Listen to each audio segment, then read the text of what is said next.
Tacos, it's Mrs. Hay again, your school counselor. Today I'll be reading Spork.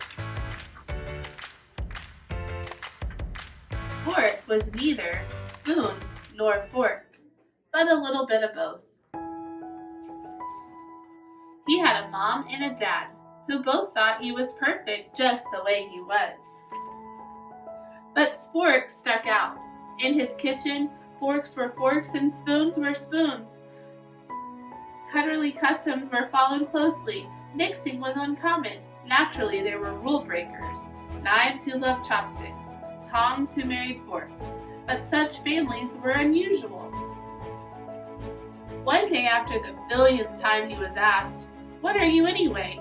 and the zillionth time he was passed over when the table was being set, Spork sighed and thought it must be easier to be a single thing, and he decided he'd try to pick just one thing to be. He thought he should start by fixing his head. He put on a bowler hat to look more spoonish, but the forks thought he was too round. Then he made a paper crown to look more forkish, but the spoons thought he was too pointy.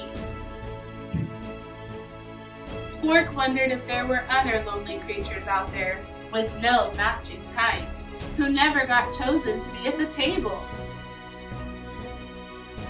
At dinner time, he watched from the drawer while the spoons played pea hockey and skillfully balanced boiled eggs. He sat off to the side while the forks raked fancy patterns in the mashed potatoes and twirled noodles around in complicated circles like gymnastics.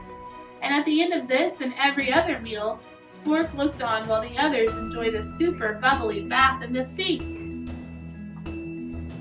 Until one morning, a messy thing arrived. This messy thing had obviously never heard of cutlery customs or table manners. No, this messy thing smeared and spilled and flung and clumped and dripped without a care.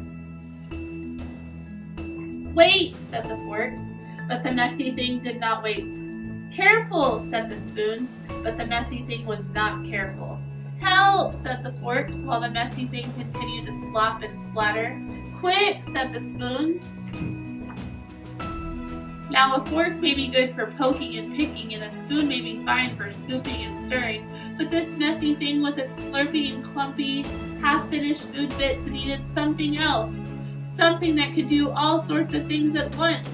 Something flexible and easy to hold. Something that was neither spoon nor fork, but a little bit of both. That's when Spork landed. The messy thing saw Spork and immediately stopped and gurgled.